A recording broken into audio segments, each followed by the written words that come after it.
All right, welcome back to the Fan Forum podcast. We're live streaming here. This is Hitch's best football movies ever, his lineup. We're just waiting for Mr. Scarcella to join us now.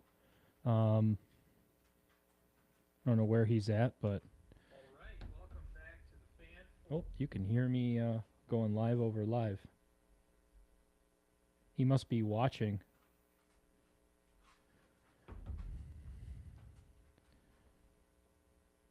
How are we doing, everybody? I see we have one live listener out there. Is this tomorrow's show, or are we also doing a full show this week?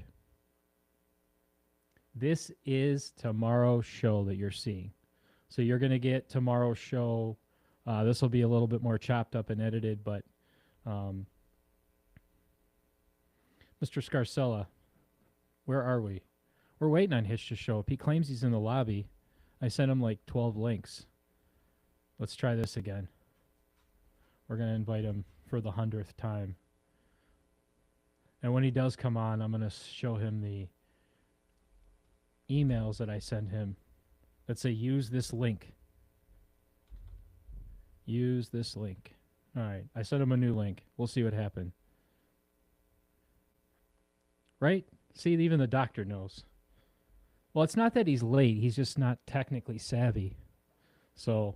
I think we're going to get him a new laptop. I think he still uses a typewriter. Maybe that's why. Tracy, if you're watching this, can you help him? He's texting me right now. Just sent you another link. He's in the lobby waiting like a peon. All right, so while we're waiting for Hitch, I was driving home today and they were doing 97.1 was doing their stupid mock drafts, and it got me thinking, I'm really glad that we didn't do our own mock draft, because the arguments that you can make for this player, that player. I mean, if you're literally going to sit here and tell me, if you're doing Detroit radio, whether it's like your local radio or a podcast like us, you're not biased towards the Lions. Of course, you're going to set everything up to where you get who you want. So I just can't stand these mock drafts. And, maybe it's because we're also in an organization where we trust our GM. Maybe that's why. Hey, it's the Hitchster. Hey, I made it. Look at that. Little technical difficulty, but we're figuring the bugs out here. Hey, but your audio sounds good and you look good. Good. I think trying to replicate what we had going last week, that sounded really good. Yeah. So hell yeah. Dude. What did I? I was just going on about the. I listened to 97.1. They were doing their stupid mock draft, and it's ridiculous if you think you're going to do a whole 32 team mock draft when you're a biased Detroit Lions fan, right? You're going to set certain things up to go a certain way, so it's kind of just like killing air. So I think the fact that you and I are doing this best football movies is way more applicable than hearing Stoney talk about what defensive tackle he thinks the Lions are going to draft. Yeah, I've tried over the years to use some of my favorite apps to do some mock drafts just for fun, independent of this, and it's different being subjective, when I'm just playing around and trying to see how everything might shake out. But when you're appealing to the masses on a FM radio station, you're gonna be biased. That's your job. That's your job. So, yeah. What are you gonna get out of that? So I don't know. I think we make for better entertainment. That's all I'm trying to say. Yeah, I think this will be a good one. We did something similar to this years back when we first started doing this, and we got a good response from, I think our topic was like greatest football movie of all time. And anytime we went outside of the box to greatest, Detroit sport athlete or something, we got a favorable response. And I'm not going to lie, I way overthought this last night. I sat down with a pen and paper and very little Google support. I tried to come up with as much as I could. I had a little group chat going with some buddies saying, what am I forgetting here? I didn't completely achieve the goal. I have a couple empty slots because I just got tired. It was like 1 in the morning, and I thought, this will give us something to talk about.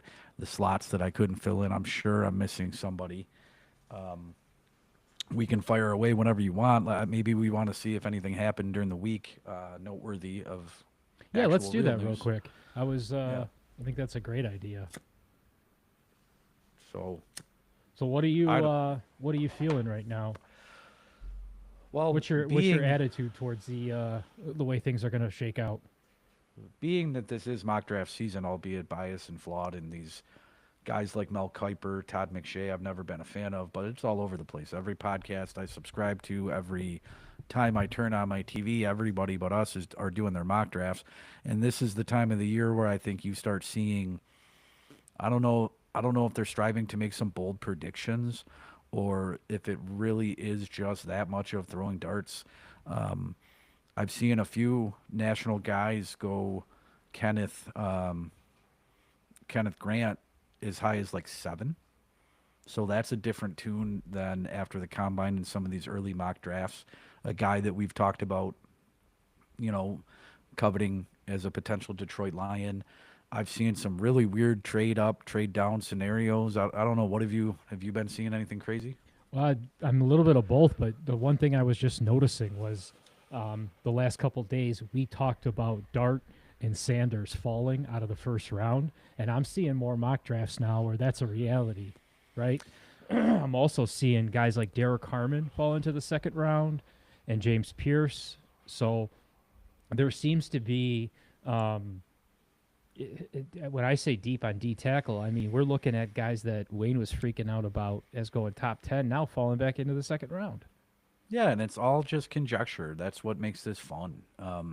Gone are the days, especially the last few years, without these real elite prospect quarterbacks over the last few years. Gone are the days where the number one pick is locked in a month ahead of the draft. It's been interesting in that regard. That Yeah, it but truly is a mystery. yeah, Stafford. I watched a video of him talking about his draft experience, and he knew he was going to be a Lion 2 days going before the draft. So he said he Sure. already knew he was going to sit down, stand right back up. And when they called him the next morning to figure out what jersey number he wanted, apparently he had just got done partying with the boys, and he said Flipping it up. 7, and they said no, that's taken. It's a retired number. So he just Who did yells they to us who did they retire at 7? An old timer? Was it? 1934, Yeah.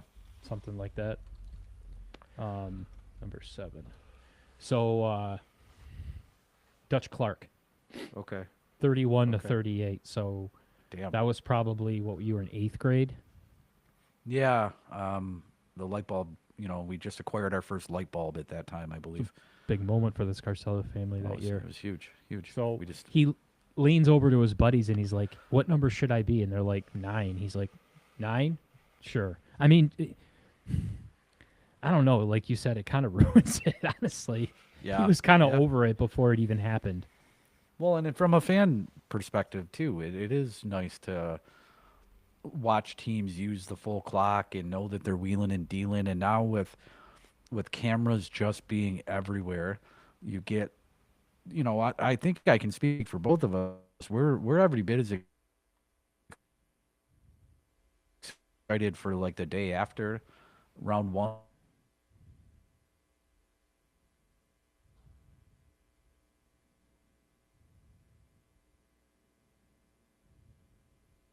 Up as this huge thing, but now more than ever, it really is like the off-season event to end all off-season events. It's awesome.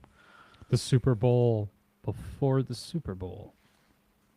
Well, and for a long time, it was our Super Bowl, right? It was all we Yeah, had to it look was. forward to. Yeah. Well, speaking of look nice forward, picking in 28. I've been looking forward to your picks. So let's hear it, man. You're a huge movie guy. You're kind of my movie go-to guy when it comes to especially older movies. I know you're always down to pick up a new one, but Yeah. what do you got? What are you thinking, man?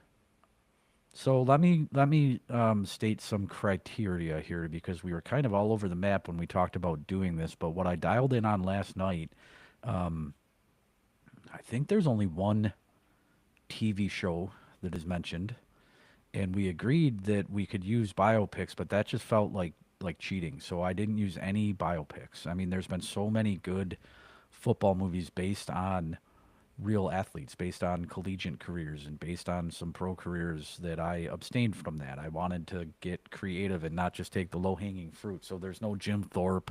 Um, you know, there's a couple of guys, two guys from a movie called Everybody's All American that makes my list that are based on real dudes, but one of those kind of based on a book where the names were changed. But To we protect can, the identities of the. yeah, yeah, to protect the innocent. So right off the rip, let's just go in like offense through defensive depth chart order. Yeah. And what I tried to do is fill out like an actual depth chart. I certainly didn't get to 53, but I have like three quarterbacks, three running backs, a fullback.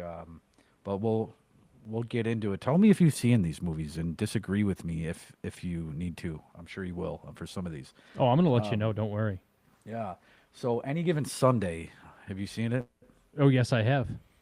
Okay, that's one that's worthy of a rewatch every now and then. It's not in my every, football season repertoire like draft day, if you will. But Any Given Sunday, great movie, kind of withstood the test of time, garnered some respect after the fact. Didn't do great in theaters like some other Oliver Stone movies because it's so long and detail oriented. But I have Cap Rudy, the Dennis Quaid quarterback that gets injured at the beginning, the herniated disc injury, and that's when Willie Beeman takes over. So I have a little bit of method to this madness. Let's hear it. So Is that going your with number Cap, one quarterback, or is that your? that's on my list here. That's my starter. Okay. But I'm shocked you didn't go with Shane Falco. Well, not to say that he may not have made this list, but going in, like I said, I way nerded out on this. Spent way too much time on this, but constructing this team as if I was like a expansion franchise, right? So there's a method to most of these picks. I'm going Okay. for something here. There's a method to your madness. There certainly is. I'm going for something, and maybe it'll flesh itself out as we go here. But Cap Rudy's the veteran, right? He is coming on board here to be the field general, the gap starter, maybe. When watching that movie, I don't remember what year it came out. Maybe 99, 2000, something like that. It can't help but wonder, is that character based off of like the Brett Favre, the Drew Bledsoe type field general? I think it was. But then underneath him, I have Paul Crewe from Longest Yard. But important to note, I thought something was on fire over there, but we're good. I was gonna say. Yeah, got a little, saw something shiny. Paul Crewe from the 1974 Longest Yard, not the Adam Sandler Paul Crewe, but the Burt Reynolds Paul Crewe. The Burt Reynolds. Okay. The Burt Reynolds Paul Crewe. And then after that, a kind of a split decision here. So one of these guys might be practice squatted or released down the line, but it was a tough decision for me between Shane Falco, Keanu Reeves from Replacements, classic, great movie, and a lesser known Reno Hightower. Okay, that's Movie- one that I was not too familiar with. I'll be honest with you. Yeah, so I think this movie is called Best of Times, and it was one that I was partial to when I was little. It's a great movie. It's very rewatchable. Hey, Ludo. What's going on, Ludo? He's a fan of Reno Hightower. He's a huge fan. So Reno, immortalized by the great Kurt Russell, he played a an aging high school quarterback that got an opportunity to go back and replay this rivalry game. His wide receiver one was Robin Williams, who I believe also Really? makes this list. It's certainly a comedy, but kind of set up like they get to redeem themselves because of this missed opportunity that this connection of Reno Hightower and Robin Williams had in their glory days. So they get to relive this one game and try to kind of redeem themselves in this small town. And it was kind of an instant classic in my mind. It was one that I watched a lot when I was a kid. Very, very rewatchable for me. Okay, I'm gonna have to give that one a shot. So you've got quarterback 1, 2, 3, and 4.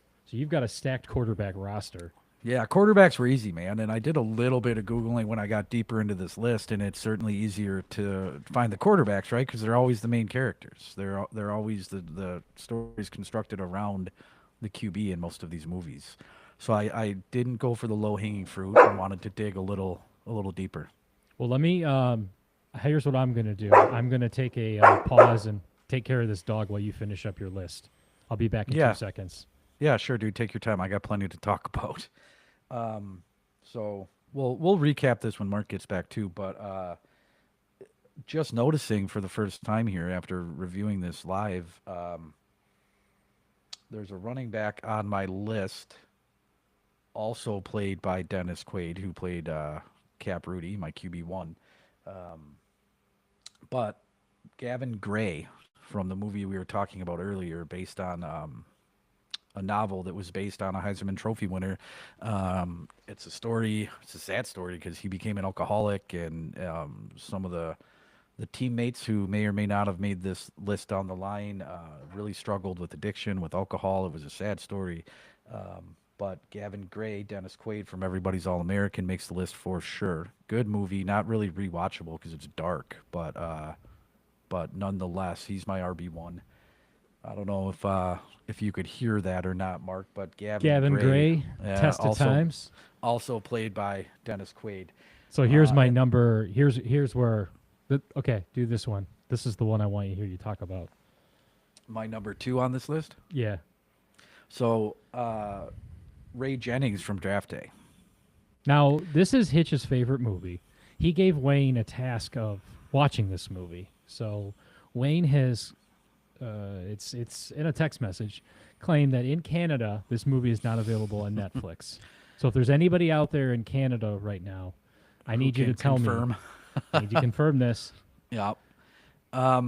Disappointed in Wayne a little bit that he couldn't get the movie, because I think I stated during our previous episode that even if it is a $9.99, a $7.99 digital thing, or a $2.99 rental, well worth it. Well worth it.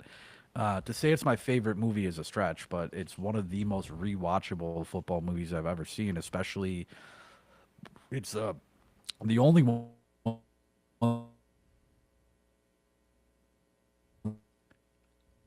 that I can think of that is just about for this time of year. But part of my logic here with Ray Jennings on this list, not to spoil it, but the movie's fucking 10 years old, so you should know. You don't see these kids play football very much in this movie. It's all about the run up to the draft. And in the movie, Terry Crews, who is an honorable mention on this list because we didn't use TV much, but Terry Tate, office linebacker, the commercial. But Terry Crews, or Crew, or whatever his name is, he plays a Cleveland Brown legacy, a Cleveland Brown Ring of Honor running back or linebacker. Maybe it's his dad. He plays the dad of Ray Jennings in this movie. So I have a little note here when I'm constructing this roster. We're adding him here because of the pedigree. Now, when I read your list, I could have swore it was a character from The Office. And I'm like, I have watched The Office a million freaking times, and I've never seen anything to do with football, but now I get it. Okay. I do have a character from The Office, and we're going to get there, and it's one of the more shallow positions. What I found out through a few different avenues of research is that tight end has not been represented well in movies. It's a very small pool of tight ends to pick from, but we'll get there. Okay. You've seen Draft Day? No, I've seen Draft Day. What's your thoughts on Draft Day? I like Draft Day a lot. Actually, Bob Lesage was just asking me if, referencing you, and I said that's his favorite football movie to watch over and over again. I think it's a good movie. I mean, it's the ending is pretty movie-like, right? It's a feel-good story towards the end, but not many movies where they actually cover the draft. And I think that's changed the way that the NFL has kind of given us more of a backstage look at things with Hard Knocks, with Draft Day, with the biopics, with quarterbacks on Netflix, right? There's options out there now to really familiarize yourself with the behind the scenes of the business. Yeah, and to realize that, for a wide swath of sport fan, this is one of the biggest days on the calendar all year. I mean, Yep. we just saw fantastic Masters. We look forward to the World Series. Wings missed the fucking playoffs again, but draft day has that upper echelon feel of something special, something to look forward to all year. It does. I mean, So the it's a NFL's yeah. they do a really nice job with it. Something that I truly wish, you get excited. Oh, the NBA draft is on, and after the first 5 picks, you're over it, right? I couldn't even Well, tell and you when the MLB draft is.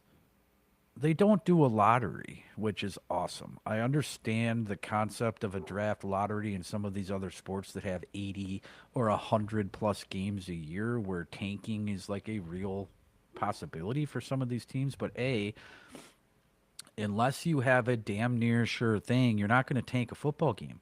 Losing a football game is like, I think I read it's like somewhere near the equivalent of 4 or 5 NBA losses. It's the equivalent of like an 8, 9, 10 game losing streak in baseball. You don't recover and be poisoning yourself for a late season deep run after you lose a couple of games, especially right out of the gate. So tanking in football doesn't have to be mitigated the way that it does in baseball, basketball, and hockey. So But earning your also, draft pick on merit is unique. but look at the okay. Look at baseball. You compare the MLB versus the NFL. The first round, right? All the MLB first round picks, that does not usually translate to shit, right? I mean, it's not one of those where, like I look at the MLB draft, it's more about quality over quantity in that sense. There's just not all these hot prospects. In the NFL, there's like you either going to get a first and a second round premier pass rusher, or the next level is 5 rows below. I mean, it's just a big drop off, is what I'm Right, trying big to say. drop off, huge drop off, So huge you're either drop going off, to and get there's no absolute monsters or you're whiffing. I mean, so it's boom or bust in that sense. But well, there's no feeder system that is tangible or reliable in the NFL. There's no partnership for a minor league, if you will. Whereas in baseball and hockey, you can afford to draft for the future, develop players. But football, it's if you're not hitting on 2 of your first 3 picks, that's a bad draft for you. And it's even when you do have a sure thing, you know, look back at old tape, look back at old episodes of NFL Live, look back at SportsCenter and Mel Kiper and every other pundit in the world just singing the praises of Ryan Leaf. yeah, Right? So even when you do have this surefire next best thing, look at your Andrew Lucks. I mean, that's a sad story, and it played out much differently than the Ryan Leafs of the world. But even when you have a generational talent, there's no guarantee. So that makes the NFL draft. I mean, there's no guarantee in any of these drafts, but look at Cade turning it on. The Pistons were allowed to give Cade some time. Look at Torkelson, 308, 5 home runs, 15 RBIs, I think, when I looked today. Torkelson was a consensus sure thing, and it took him like 3 years to start playing up to his ability, and we've only had this small sample size of him playing up to his ability. But they have the feeder systems, they have the development systems, whereas the NFL doesn't. yeah. The It's doctor just it's brought up a good point. They've got the farm in the MLB, and you don't have a farm yeah. in the NFL.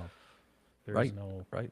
The There way is that none. they've made some changes to the practice squad and the ability to move guys up and down is giving a little bit more latitude than just this 53-man roster, but there is no real feeder system. There is no Rule 5 draft. It's you got one shot once a year to make your team better via draft, and if you miss, you miss, and it sucks. You set your franchise back. Well, speaking of feeders, why don't you feed us some more picks? Yeah, so after the Ray Jennings with his NFL pedigree, I have true freshman Darnell Jefferson from the program. I Ah, think it was Omar Epps, right? yep. Yeah. What stands out to me, at least with Omar Epps in that movie, is when they made him carry the ball around, and they said, "If you don't bring this ball back, you're fucked." And the scene, I think it was scrambling through the cafeteria after somebody punched that ball out, is classic. I think about that scene all the time. Any time I see a kid holding a ball, I think of that. Almost to the point where I forget what movie it came from. Like sometimes you'll just quote something and you're like, "What was that from?" I know that was from Yeah. something. Yeah, it's become kind of like, at least for football fans, it's become like a little bit of a trope. You see somebody carrying a ball, you want to punch it out. Well, Um, before you go off on another tangent, who's your other running back? that's it. That's three of them. That's Gavin Okay. Grave, Dennis Quaid, everybody's All American, Ray Jennings, and Darnell Jefferson from the program. So now wide receivers. This one is Don't overlook one of my favorite positions of all time. If we're going in depth chart order, we got to talk about the fullbacks, right? the old right swing back Yep. from the high school era, Yep. back when they had So leather helmets. Let's hear about your fullback. so again, nerding out on this and way over analyzing it. This is my only true positional switch. As GM of this fantasy football movie team here, I pull the position switch, and it's one, if not the only, mention of TV. It's Tim Riggins from Friday Night Lights, the TV show. The TV show. Okay. The TV show. Now, have you ever watched any of this? No, I haven't. I can't be Fu- honest with you. Fucking fantastic. Is it? The cast throughout that series is a bunch of pretty famous people at the time, and then loaded with people that became famous. I don't know if it's because of the exposure from this show, but Michael B. Jordan played a huge part. Um, I forget the name of the actor that plays Tim Riggins, but he was handed a Disney franchise, a live action Disney movie that kind of flopped. They spent a ton of money on it. Can't remember, can't recall the name. Wasn't worth watching. Didn't finish it, but it was kind of like Conan the Barbarian goes to outer space. Oh, It looked geez, I wonder badass. why it didn't go so Yeah, well. right. It looked badass in the preview, and this kid from this show, I can't think of his name, but he was getting propped up by some major Hollywood studios to be like the next big thing. He's still acting, still in some legit stuff, but in the TV version of Friday Night Lights, he plays a running back. He plays a very stereotypical old school Texas kind of pro style running back, which in today's NFL would lend itself more to the fullback I was position. going to say, you're just He, describing the fullback. yeah, he's got in the show at least. He's got hands. He quicker than fast, but not a real gifted athlete. He's just a banger. He's like more of the Corey Sledge style running back to bring it around to the Detroit Lions, the Allstott, the Schlesinger. So I took the liberty of making a position switch here. There were some other fullbacks that I could have pulled from, but this is my fullback. This is my fullback. That's my fullback. All right. Mm-hmm. Let's get into Yep. wide receivers there, Bucko, because You're this is going to. overlooking you're overlooking another one, man. The tight ends in true depth chart order, going mad in depth chart order. I think it's tight end next.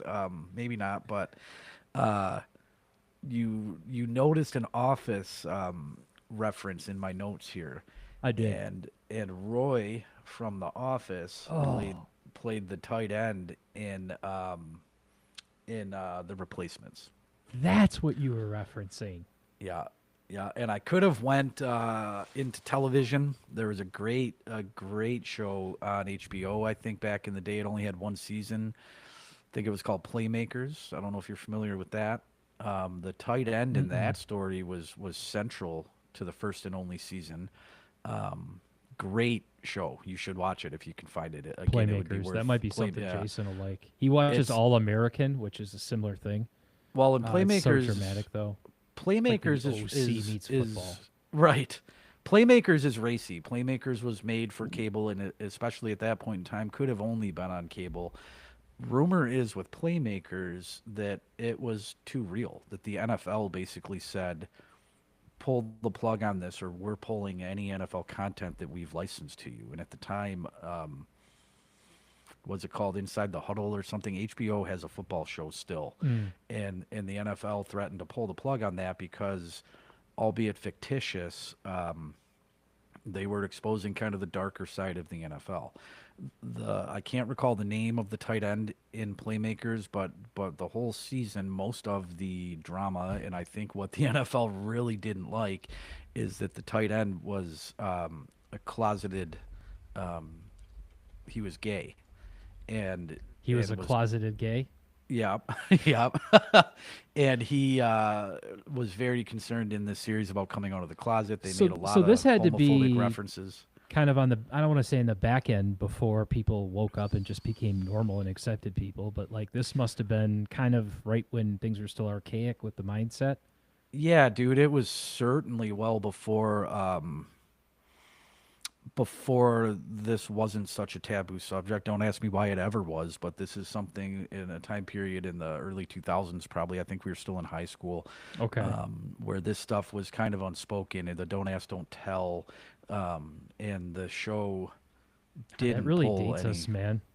Yeah, the show didn't pull any punches. There was a lot of good character development in that show. There was a great story arc with the running back and some domestic violence issues, and it was a great fucking show. But it got yanked because the NFL said this is too real. We don't want this press. So I drew Roy from The Office as my tight end, kind of by default because there really wasn't much else to choose from. I was able to pull up a couple other lesser quality football movies, but I didn't recognize the actors, didn't recognize the tight ends as anything noteworthy, so I went with Roy from The Office. But if we were doing TV, I would 1,000 out of 1,000 times go with the other tight end. If we were doing TV, it all just starts and ends with Hayden Fox Right. and And Jerry. you know what? I didn't do coaches either. That's something we can get to, and I can pick your brain, and we can talk about some of the better movie coaches. So, So if the we were doctor doing, if brings we were up a good doing, point. What about the tight end from Varsity Blues? Homie party pretty So hard. so I've seen Varsity Blues 1,000 times, and if you look at Varsity Blues, interestingly enough, Tweeter played in and out of the slot, took snaps, and ran out of wide receiver one or wide receiver X, and also played tight end. So there's a little bit of disparity in who was the tight end in Varsity Blues. Ah. So we need Yeah, to bring up I the playbook from Varsity Blues and see where he was actually slotted. I gotcha. yeah, I went hard into this. I have answers for all of these questions. Keep them coming. I have answers. I really do. I'm struggling to see the chat though. Where is our chat? It says studio chat. Is that what? Yeah, under or people. live stream chat. Okay. Right under Six people, there dudes? should be a chat. You just have to open it. Got it. Got it. Doctor. Thanks, Doc. So you're eager to get into the wide receivers. I am. What? Who's making your list at wide receiver? Well, so your number 2 would be my number 1, and that's why I'm excited for you to talk about that. I forget that I've given you advance access to this list because we hemmed and hawed about whether I should or not. Well, I needed a source of reference, so I didn't kind of state the obvious. And I'm actually glad I do, because once we get into the defensive side of things, that's well, we'll see. You'll see once you hit cornerback. Yeah, I have some good banter here coming up about the defense because I didn't actually make some position switches, but it was hard to pick a defense without understanding if we were running the 4-3 or the 3-4. See, the doctor's right. Yeah. Yeah, dude, for real. Because positional switches come in. What is a pass They rusher? do. Are they a D-end? Are they a stand-up linebacker? It makes a difference in what type of defense we're going to run. Are you going to put a spy out there? I get it. Right. So, anyways, my top wide receiver, Doc will dig this, I think, Tweeter. Not only because Scott Kahn's badass, because, by osmosis through James Kahn, Yeah. but Tweeter, a lot of fun, man. I think we all spent a lot of our formative years quoting Varsity Blues, watching certain scenes on repeat. DVD was a game changer for that movie. But Tweeter, for sure. I mean, sure hands, not scared to go over the middle. Maybe in a pro style, think about like a 25-year-old Tweeter is like a Wes Welker type receiver. That's the way I see it. Okay. Tweeter Right. was Welker before Welker was even a thought. Well, Welker is pretty old, dude. I think Welker, shit, how old were we when Varsity Blues came out? Perfect age, right? Like 13, 14, probably? Yeah, yeah. Yeah, so Welker, I don't know. I'm older than I realized, but how old is Wes Welker? Probably 45. Varsity Blues was 99. Wes So I would Welker have I would have been is 14 or 15 when I saw that movie for the dude. first Wes time. Welker was born in '81. All right, Yeah, so what, he's 40, 43, 43. 44? Yeah, Okay. All right. Yeah. he's right there So up there same with you. wheelhouse. Yeah, All that's what right. I'm Well, I saying, dude. That inspired Wes Welker to be Wes Welker. I'm sure it did actually. We should call him and verify. I can do Yeah, that this week, but I'm if sure you it can, did. if you could reach out, I'd appreciate that. Um, But what I'd like you to really do is yeah, show me the money. there you go. Um, Been waiting for hard like for 4 days to say that. hard for me to put him in here, but this is going to show how unbiased I am towards this list. Uh, I don't, maybe unpopular opinion, but I don't think that movie has held up well. I think it's kind of become cliche and a joke. 100%. And Everything with Tom Cruise in it now, if you really look at it, is pretty cheesy. He's such a cheesy little weird dude. yeah, dude, I mean, there's no denying that he's talented, and there's been some bangers. I mean, Top Gun was fucking legit, and the Mission Impossible from 1 through 14 or whatever the fuck they're on now have been awesome. But rom com, comedy, drama, it's not my thing, You really. I hate mean, that kid in that movie. I know you do. I kind of do, man. But That kid he was drives you talented. nuts. He's got a big head, dude. I pictured him as like a Donkey Kong mode adult. My neighbor owns a rabbit or some shit. Like, what was funny about that? You ever seen So I Married an Axe Murderer with Mike Myers? Head, pants, Head. no. Yeah, yeah. It's like That's- orange on a toothpick. That's what that reminds me of. He, but that kid, Great man, I'll tell you reference. what, got. Well, his parents probably had a large payday from that movie because he was everywhere in the '90s. Not quite Jonathan Taylor Thomas status, but yeah, he had a run. If I you wonder want to if look up he's something right alive. now, look up Jonathan Taylor Thomas right now. He's looking pretty rough. I kind of think I saw something come across my feed about that. Like, I think I aged better than JTT. Ugh. I think Yeah, you're right. that's saying something. Jonathan Lipnicki, that was the kid. Is he alive and acting or like? Yeah, what happened to him? He is known for his role as a lovable son in Jerry Maguire. He stepped away from acting for a period to focus on more normal high school experience and other interests. He now lives in Oklahoma and works as an executive producer for Buffalo 8 Productions.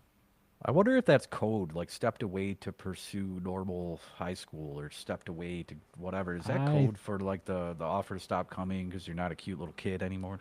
I think it's code for his parents weren't going to sell him off to Hollywood, and they were like, no, this is too much. We're getting out of this. Are you putting on your tinfoil hat again? Ooh, it's always on. No, I seriously think that some of these kids, man, what history has shown us is that here, let's see what Jonathan Lipnicki looks like now. I mean, a normal looking dude. It's hard to tell if he's still like 5'1" or whatever, but It says speaker split screen, so I hope everybody sees the split screen. But yeah, he looks pretty normal. Well, let's look up who JTT. Doc agrees with the Rod Tidwell pick. I guess I'm in the minority, man. It just wasn't that good of a movie, and Cuba Gooding is a douche. That's Ooh. JTT, huh? Yeah, like a professor. You got to do a side by side of me from like Ardmore photo day, and then a image of me now. I would bet that the consensus would be that we have both aged better than JTT. I would think so. And don't make me pull up Facebook. I think it's your older sister. I found on her Facebook some pictures of you and John. There's some bangers out there. Oh, dude, you guys were the cutest little things ever. It's the twin factor. He's still a good-looking man. You, not so much. Yeah, we've people are really bent out of shape when they find out that we're twins, man. It's it's like one of those pictures, like first day doing meth and 5 years later, you know, we've lived a very different life.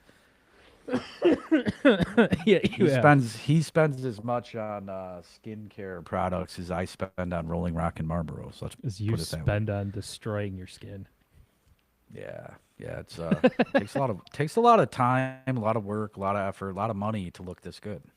You know, I would love to get John on here so that for the people that have not had the pleasure of meeting your twin brother, I think that would be fun.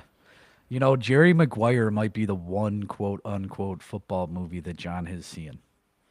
And that would be a great reason to get him on here too, because he's a he's a movie buff in a whole nother realm, right? He's a pop culture guy in Oh a whole yeah, different realm. his pop culture He's knowledge puts me to shame. You ever right. hear That's what that I'm guy saying. play 6 Degrees of Kevin Bacon or whatever they call it? Yeah, yeah. That was a high school game that was like a hey, you want to see something my friend does that you can't do? Yeah. Yeah, I Do you remember remember that. at your apartment at Central, like 50 games of beer pong in, somebody challenged John and it kind of went around the room and I want to say that he linked a silent movie star, like somebody from the 30s to Kevin Bacon in like 4 moves.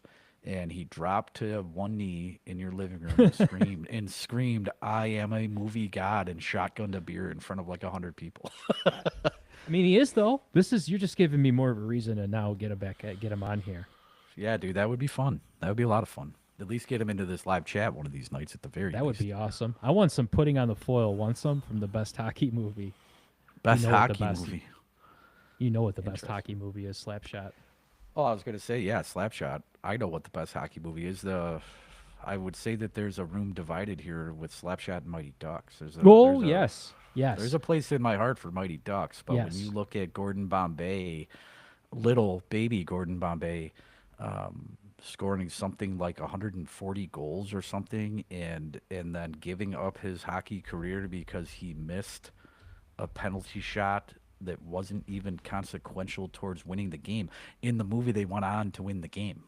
So the deepest flaw in almost every sports movie is that Gordon Bombay, hockey prodigy, left hockey because he didn't score on a penalty shot that was awarded to him when the game wasn't even on the line. That's my beef with Mighty Ducks. I can add to this beef. So, do you recall how many goals he scored in his 14 Pee Wee games? Oh, dude, it was like 130 or something. 198. Yeah, so that's a goal. Like if you do the math on this, and this isn't a unique thought, 14.2 goals per game. Impossible. so that's more than a goal. Wait, what did you say? How many goals per game? It's 14.2 goals a game. Yeah, so it's like shit, dude. 60 minutes in a game. That's almost a goal every 2 minutes or whatever. Yeah. Yeah, so he gives up on this, walks away from it because he didn't score because the guy that played the newspaper director in the TV show of Superman told him that he sucked. Right, Like, come because on, he dude. gets normally 14.2 goals a game, and the one time he doesn't get 14.2 goals a game, he gives up. That's not a And good they still lesson to won the teach game. They kids. still won the fucking game, dude. Well, the website I just pulled up was Gordon Bombay is a terrible person, and I think we're making a solid argument for it. Not to mention the Goldberg, the goalie, went through some rough times as an adult. He, I think, just sobered up. Talk about the meth photo. Yeah, he has. Yeah, There's a good side by side of the meth photo and a more current photo where he pulled his shit together. So good for he was him. just on the Are You Garbage podcast, and they were interviewing him, and he was talking about how he cleaned himself up. I love that podcast, dude. I didn't know you were a fan. Yeah, I've been listening to that podcast for a couple of years now. Yeah, the standout to me, and I've heard quite a few of them, but you got to circle back to the Paul Reiser episode from last year, I think. Paul Reiser, okay. Yeah, dude, there's some good shit in there about some very interpersonal interactions that he had with George Carlin before he was even famous. That's not going to make me mad about Yeah, you, is it? that's no. It'll make you happy about Paul. Sorry, when I'm gone, I'm on. Doo-doo. All right, so we could do a whole nother episode on hockey movies or sports movies in general. Let's see what's the chat doing over here. Matt and Shane's secret pod is the best. I'll have to check that one out. I don't know. Oh, what that one's really good. That's Shane Gillis's pod too. Yeah. Okay. All Thanks, right. Ryan. Thank you. I have mixed feelings on Gillis, but that's another episode for a whole nother day. Where were we? We were with Show Me the Money. You were Okay, going to this go this on wide receiver 3, wide receiver yeah 4. yeah I stopped at 3 here, but going back full circle to a very underrated football movie. Reno Hightower was his QB, Kurt Russell, and he got the redemption opportunity, the whole redemption arc of this movie. Robin Williams from the same movie that we just talked about. And the best part about this movie is they didn't do any trick photography or anything like that. It was Robin Williams. It was skinny, like 1980s, coked out Robin Williams playing wide receiver. Just a fun movie. And he's my number 3. And believe it or not, he's probably the deep ball threat on this list. Good God. Yeah, I can't tell you enough to watch this movie. It's got Your team is built for the 1970s. Not just because of Kurt Russell, but it has a real like rewatchable kind of like overboard vibe to it.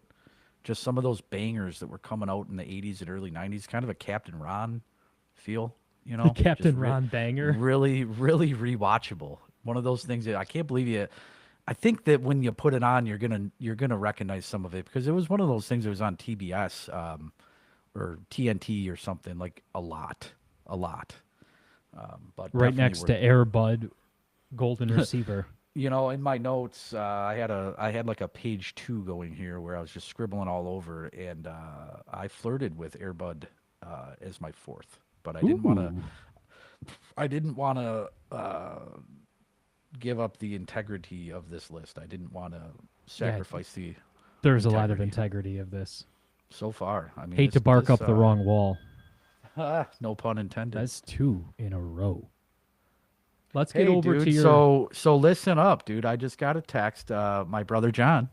Yes. He must be listening. I don't see him on the message board, but he says, "Challenge me again, motherfucker." He wants a connection here. Let's see. He's still going.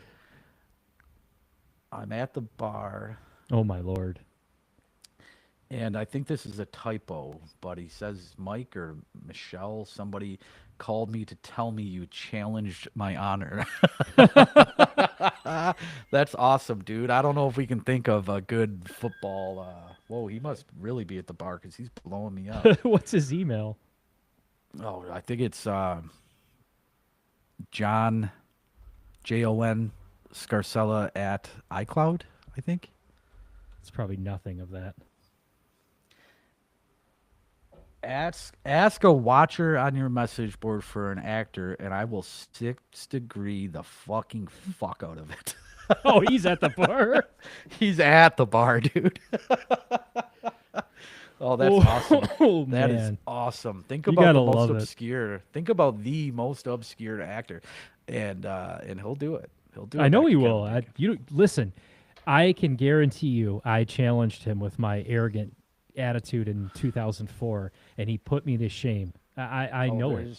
There's just nothing that he can't do, and you'll notice his little algorithm. A lot of it reverts back to Scream and to Wild Things with Kevin Bacon. Okay. Yeah, he'll do. I'll tell you what. I think I can do this now with politicians. I mean, you just follow the bloodline of everything going back to the Rothschilds. It all goes back to Anthony Weiner. So like the 6 degrees of Anthony Weiner, right? I think I've gotten dirty texts and emails from Anthony Weiner. Honestly, it's like a spam. How perfect is that? That was destiny. That might be proof that we live in a simulation, that this guy named Anthony Weiner can't stop sending pictures of his wiener. We have, I could probably do 3.5 hours of why we live in a simulation. And that's one of the reasons, but there's a lot more that goes with that. Dude, we have talked before about the way that we just like to riff, and we need to do like another podcast, an off-season podcast, and we need to start with a 3-hour episode of you riffing on Anthony Weiner. That'd be a great one to get. We'll go live late night for that one. Yeah, like fan forum after dark. There we go. That's actually a really good idea. A fan forum after dark. You're full of them. I dig it. You could get on some people. Full of something. Well, we're at 50 minutes, so what do you want to do? Do you want to bust through some defense and O-line? Do you want to... Well, I can blast through this. We've been having fun here, getting into my rationale of all of this. But how long have we been on here? It says 50 minutes, but it feels like 20 seconds. Well, I'm good for another 50. I don't know what you got, but I can pick up the pace here a little. My offensive line, I had a lot of fun with this one. This is one that I can tell you had a lot of fun with. Yeah, there is some low hanging fruit here, and Well, let's start with the obvious, the one that everybody wants to hear. Billy Bob. Okay, thank you. Look at this. Look at the size of that sausage. Yeah. Right. Yeah. You want to People talk about puke and something rally. that could never happen again is that scene, everything with Billy Bob and the way that was handled and the way they put him back in. Oh, dude, a lot of these movies and some of these TV shows that we've referenced, they just can't happen, including No. The Office. Like today, it can't happen. No, I can't. There is something to be said for comedy. Comedy is like the past, as long as you're ripping on everybody. Yeah.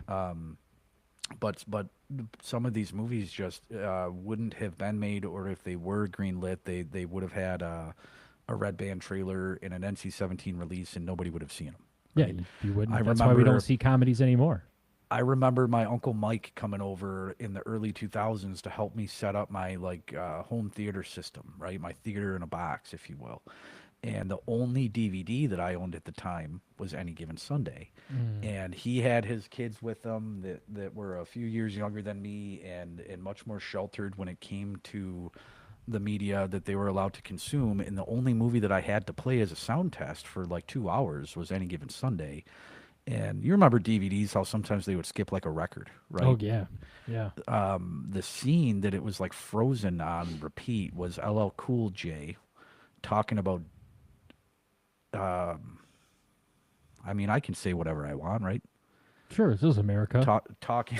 Talking about a hooker snorting bumps of blow off of his dick, and it was stuck on that scene while my uncle was helping me run the speaker wire and shit. So some of these movies just honestly wouldn't be patronized. They wouldn't be attended. They would be rated X and taboo nowadays. Well, they don't even make comedies anymore. They don't really. I mean, it's basically John Cena jumps out of a moving missile to save 3 kids, and I mean, it's just the same. It's stupid all shit over straight and over. straight to streaming. And what can we cram? John Cena and The Rock and Kevin Hart and Yep. what folly can we put them in now, right? All right, but you said we're a little pressed for time here, so Billy Bob is going to make everybody's list, I think. Everybody loves Billy Bob. What is Danny saying over here? Are there any sports teams in the state of Alaska in the U.S. that competes in the NBA, MLB, NHL, and MLS? That's a good point. I don't think there is. There's been some legit movies. Talk about hockey movies. Mystery Alaska is top notch. Oh, yeah. But no, there has not. And you know what? It's because of the flight. It really is. To seriously answer his Yeah, that's question, it's true. because of the flight and the population. You're not going to build a stadium in Alaska or anywhere near it. Who's going to want to play there? I mean, it would be smaller than Lakeview's auditorium, right? Even if they were the fiercest fan base in the entire league, you're going to get like 1,000 of them to show up if they're not snowed in, right? So there's just a lot of logistics that go into that. A lot of aliens living in Alaska too. They Oh, say. isn't that where all the Democrats live? The reptilians under the ice cap, Antarctica. Antarctica. Okay. Got to go to the South Pole to get to the reptile. Actually, South Pole, Antarctica, you're going to get the what's that? The ones Hitler was looking for. The Aryans, the Nordics. I feel like Admiral, I should know this. you should look up Admiral Byrd. Apparently, he took a flight and a journey when they were trying to get into Antarctica in like the 40s. He led the journey over there, and there's quite an interesting story that he titles about his plane and where it got sucked into and what he saw. I think Mary Shelley detailed this in the beginning of Frankenstein.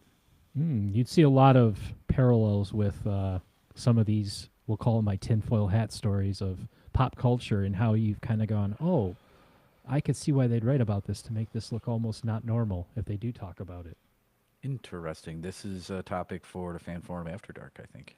Admiral Byrd, look it up. Admiral Byrd, I will. So Billy Bob, a number one for sure. Now,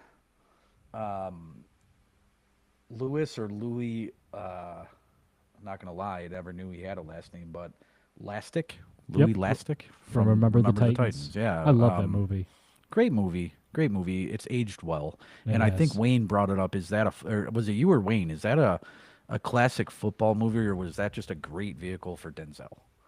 Classic football movie because they're Okay. Jason's got it in his history of movies classes that they're watching. Really? So it's Really? yeah, yeah. Well, Okay. I mean, think about what it does. I mean, there's some great acting in it. It talks about the real issues that were going on in the South. Well, let's just For say it sure. was all over, man. It wasn't just the South.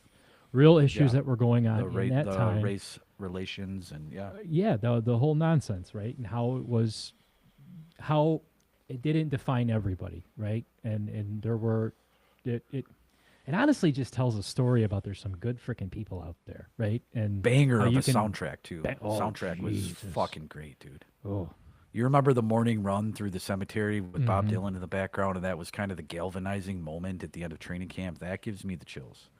dude, I'm so disappointed in Bob Dylan. He's such a fed. Such a narc. He's such a narc. And also Louis over here, he had a good singing voice, man. It's not the only movie that I true. remember him singing in, all the way from American History X down to My Name Is Earl. The guy can sing. Lost a lot of weight too. Yeah, which then his roles diminish. You see that with these large character actors. They get in shape and they live healthy, and then they're not filling that typecast anymore. He was what was his name in Boy Meets World? Oh God, I don't know. No idea. Probably spaghetti or something. Frankie Stefano. Weird. Big Van Vader was his dad. Doctor, I Huh. know you know who Big Van Vader is. Jesus Christ, look at this guy. He looks, I mean, this looks like you in high school, dude. Let me Forget it. see. I wish. You think But that's Jesus diminishing his roles?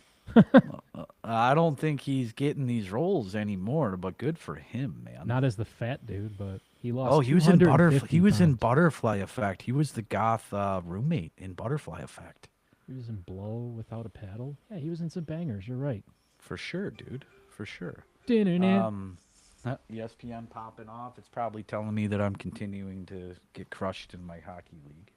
Oh, your fantasy hockey league? Oh, dude, I barnstormed all the way through. I didn't have a loss in the regular season, literally, and then I lost first round of the playoffs, and I'm getting smoked. If anyone is in his hockey league that's on here right now, I want to fact check that he's lost nothing. Mike McGroarty, my brother-in-law listens every week. He could send you the screenshot of I think I had 2 or 3 ties and 0 losses, and then got smoked in the playoffs. Well, speaking of fact checking, Bone messaged me about your comment about Charles Rogers. he was very upset with you. And rightfully so, man. I downplayed Rogers' contributions to his first game because he was so overshadowed by Anquan Bolden. And this is something we talked about last week. And when he texted me and called me out, all I could really say was, well, thanks for listening. Well, I appreciate it, Bone, and I hope you're listening to this episode and taking notes of all the facts you're checking. But I think with this episode you've done pretty good. I had a good time last night with a couple of beers in me going through my group chat with Brett and Bone, talking about once I got on the backside of this list and they started getting, nobody makes movies about D tackles, right? So it gets harder to dig deep, and they were helping me out last night. We had a lot of fun with this. Well, you got a defensive end that I want to get to right now because Well, let me blast through real quick. I don't have to give exposition on all of this, but Okay. The Jackson brothers from Replacements, you know, the big dudes, and then the program's Bud Kaminsky for sure, and Yep. then maybe my favorite on this list, and I'll implore everybody to watch this movie. 6.1, I think, on IMDb. It wasn't a big Oscar contender or anything, but back to everybody's All-American. John Goodman played the collegiate offensive lineman to Gavin Gray, and football had very little to do with this movie. And after the movie plays out over many years, and John Goodman just progressively gets crazier and crazier and crazier and crazier. It's a great, if not a great movie, it's an awesome standout performance by John Goodman as an offensive lineman, I think, for LSU. So there's our O-line. There's our starting offense. You want to talk about the end? I want to talk about defense. Okay. All right. I think that the defensive end number 1 here is pretty obvious. It's 100% obvious. if you've seen the movie, which you should have seen the movie, it's a no-brainer with Latimer. Yep. Steve. Yep, you remember, of course, him being roided out and putting his head through the car window in the parking lot, and I mean, that movie is just packed full of memorable scenes, not just Latimer, but across the board. Talk about movie coaches, you got to talk about James Caan. They coined the phrase "Are you hurt or are you injured?" in that movie. Yeah, I never thought about that. Yeah, it's a fantastic movie. Dude, look at this And yeah, psycho. look at this psycho, dude. Look at this psycho with the face paint. I mean, look at how jacked he is in that wife beater picture. That picture sat above your bed for how many years in high school? Every year that I did steroids. Yeah, which was a lot. You did a lot of steroids in high school. Uh-huh. I've never seen you go from 5'8" to 6'3" in one summer. It was pretty impressive. And back down to 5'5". And then just right back, right back to square one. Oh, Johnny boy's blowing me up here again. Hey, tell him to check his email if you gave me the right email. He said, "Give me an actor." He Four is- words, four periods. He is pissed. If I don't reply in less than 2 minutes, I will give one of your followers $100. He wants an actor, dude. If Doc is still on here, give him an actor. I mean, Yeah, Doc come has on, been Doc. with us the whole time. Come on, Doc. Obscure. Doc is Get the Johnny. secret brains behind this whole operation. He is the Zordon. He is our Zordon. We are just the Power Interesting. Rangers.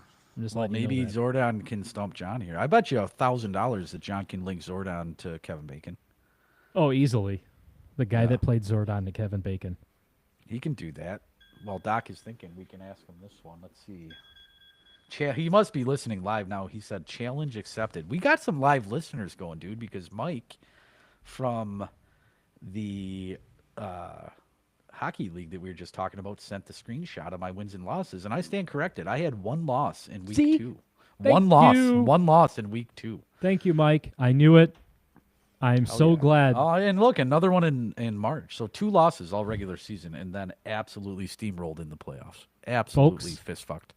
Boast, you've heard it live. He cannot get it right. I'm glad there's a fact checker out there. Tell another good football movie. Tell the truth. Dude, I'm digging the live engagement, man. This is cool. This is Isn't really it fun? Makes it a Yeah, little bit yeah. more interesting. Feel human again. Yep. Yeah, dude. Let's see if Johnny replied here. Hitch, there was somebody on that roster that I texted you this morning that I didn't even look at. Oh, and yeah. And I did Hell a yeah. double glance.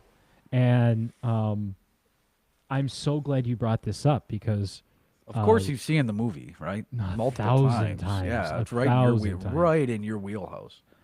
Dolan used to call me. Yeah, the ticket scalper. Mhm. Yep. Oh, what was his goddamn name? It was, hold It on. was like one my- name, right? How am I fast times? I wish Dolan was watching right now. Mike Damone. Damone. Damone. I can Yep. see it. Dolan gave me a lot of Damone love. Obscure Clint Howard. Oh, shit, that's obscure. Oh, dude, that's going to be super easy if you think about that because he's been the character actor and everything. Wasn't he in Remember the Titans? Okay, well, you're just, this is for John. This isn't for you. Yeah, that's going to be a slam dunk for John. I mean, he's in everything, or was in everything. He was in Apollo 13 with Kevin Bacon. I completely forgot about that. Yeah, I did that in one, Doc. Don't even have to pass it to the other embryo. I got am the it. golden god. All kneel before me. I love it. He may have been in Tremors with Kevin Bacon. I would have to look at that. I know ChatGPT could just give me the instant answer, but I don't want to do that. So where are we at here? Let's get through this. Another positional change in where I said defensive scheme comes into play is Gary Bertier, who is a pretty solidified up the middle guy. He's he's the Stephen Boyd of the Titans, right? There's no outside for this guy. But in today's NFL, he would be built more like a Hutchinson or something. I think that he's got the long arms and the build to be a 3-4 I'm sorry, a 4-3 edge rusher, certainly a 3-4 stand up outside edge rusher. But if you want to call him a middle linebacker, call him a middle linebacker. We can pencil him in at middle linebacker. We can talk about him at D end. Um, I was some fatigue was setting in here, and I didn't go after D tackles. Give me some time here if we have it, and I can come up with a few. Replacements keeps coming back up because it's the only football movie that sincerely focuses on each and every position. 25 or 35 minutes of that movie is That's the whole name of the movie. The replacement. They're them replacing going every down position. the depth chart, right? Saying we want this wide receiver, we want this tackle, we want this D tackle, right? So that consistently pops back up throughout all these lists because it's so position centric. I'm a fan of my linebackers here, and what you were already alluding to with Fast Times at Ridgemont High is Charles Jefferson, played by Forrest Whitaker, an absolute man possessed after he was led to believe that his opponents fucked with his car, right? Hitch. 2 tickets to Earth, Wind, and Fire. Charles Jefferson. All right. Yeah, it's a good-looking kid. Right. And this circumstance in this movie, in relation to this character, coined maybe one of the best movie lines of all time. Don't worry, man. My dad has tools. We can fix this. Right. Right. My brother's gonna kill us. He's gonna kill me. And he's gonna kill you. My dad's a TV repairman. He's got tools. Got tools. We can fix this. So. Obviously, not a huge fan. I don't really consider this a football movie, but Bobby Boucher from The Waterboy, you can't take away that force, that absolute trauma inflicted by every illegal hit that he delivered in that movie. Oh my God! Talk about spearing, right, and leading with the crown. I mean, he should have broke if his cowboy collar wasn't this goddamn big, he would have broke his neck on every tackle in that movie. He had lots of tackling fuel. Let's see. So a good one here, Danny Bateman, played by Jon Favreau, as the absolutely insane, possessed middle linebacker in The Replacements. That one stood out to me because I believe that they said in that movie that he was a middle linebacker at Michigan State. Okay, that's why it sticks out. Yeah, Elvin Mack wants to buy his mama a house, absolutely open fractures his leg, career over from The Replacements, very traumatic. Bobby is the GOAT. Yeah, Doc is a Waterboy fan. And then the list gets spotty. I didn't look into safeties because, like I said, I was getting tired. But screw it. Go to kicker. I want to hear it. Well, I want to mention one cornerback, Tom Cruise, all the right moves, Stefan Dvorak. Only reason he makes this list is it's really the only movie I could think of that featured a cornerback. And granted, it was 1980s, but he wore a cowboy collar. Can you ever tell me in any practical life experience that you have ever seen a cornerback on any level wear a cowboy collar? I think that was just an aggressive 80s look for aggressive football. It was total. Because I think Charles Jefferson wore a cowboy collar too. But I don't remember him as being a corner. They had him as like a middle linebacker that just Charles Jefferson for sure was a linebacker, and it makes sense for linebackers, for tackles, for ends, and even some offensive linemen in a sense to wear cowboy collars. But a cornerback in the history of football has never worn a cowboy collar. I agree. So interesting choice. Well, here's what I have to say. All right, go to your thing, and then I got something for John. All right, let me get through these these special teamers because I had fun with this. Number 1 punt and kick returner is Forrest Gump, right? Yep. Anytime you got to hold up a stop sign for a guy because he's just that fast, right? Forrest Gump. You went to Alabama. Absolutely. Greenbow, Alabama. And then kicker I had fun with. My first thought, which probably everybody's thought, is going to be Finkel. Finkel is Einhorn, laces out Dan, the whole reveal at the end of the movie.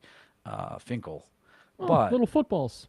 Yeah, but if you really break it down, there's a pretty legit college football movie starring Scott Bakula and Sinbad.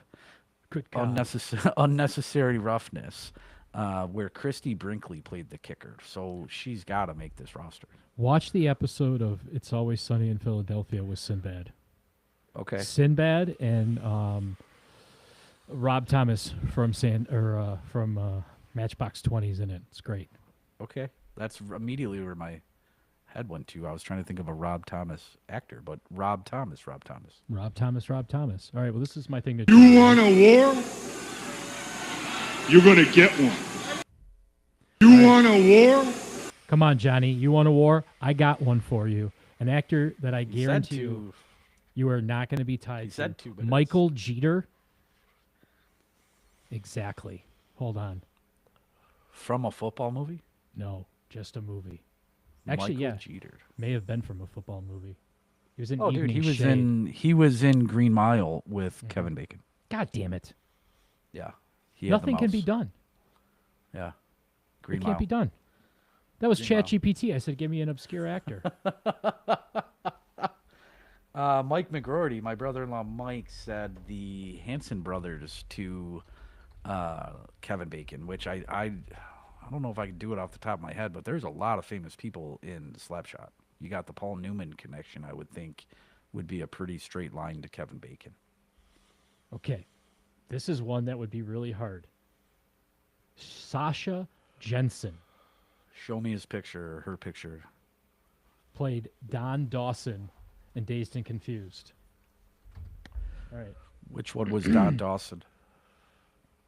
He's the one with the sweet truck. So Dazed and Confused is loaded with people. Don Dawson. Dazed and Confused has Ben Affleck. It can't be done. the connection. No, the connection would be Ben Affleck. You could easily, I think, if I knew off the top of my head, you could connect that back to Wild Things. I think with the Scream connection, and then you're right there with Kevin Bacon.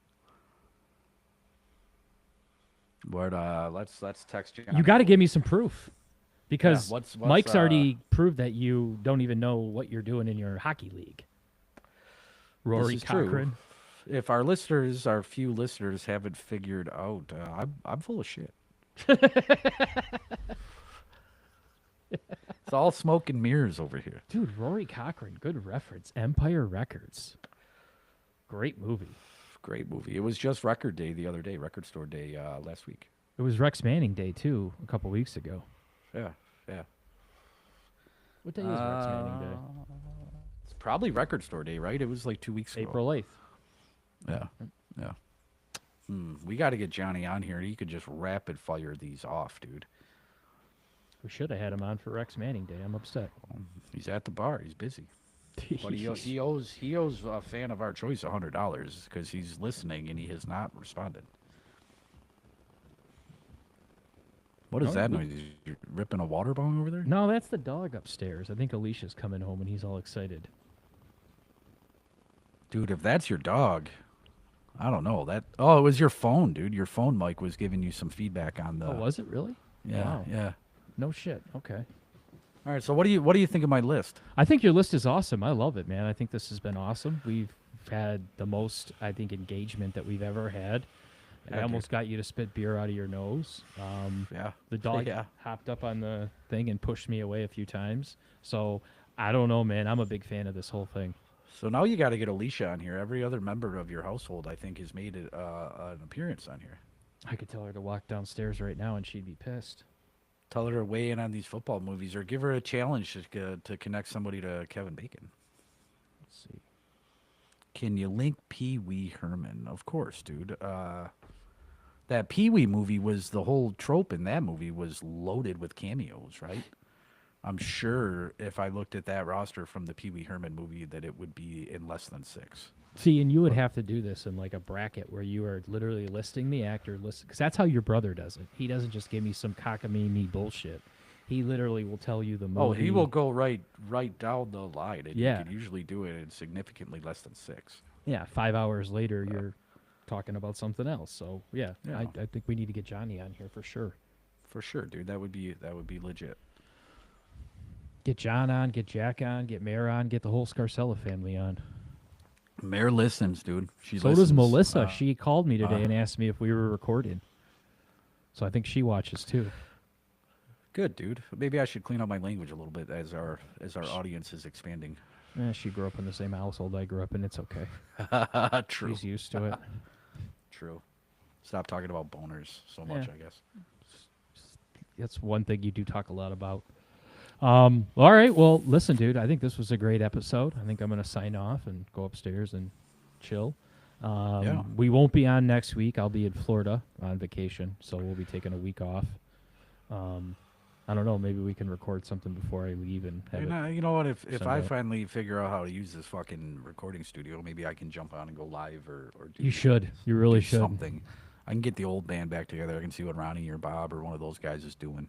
To one click stop shop, man. You don't even have to go live, or you can go live. It's real easy. And I Hey, can, thanks, Doc. Doc says great show, fellas. This been a lot thanks. of fun, if nothing else. Yeah, it has been a lot of fun. Yeah.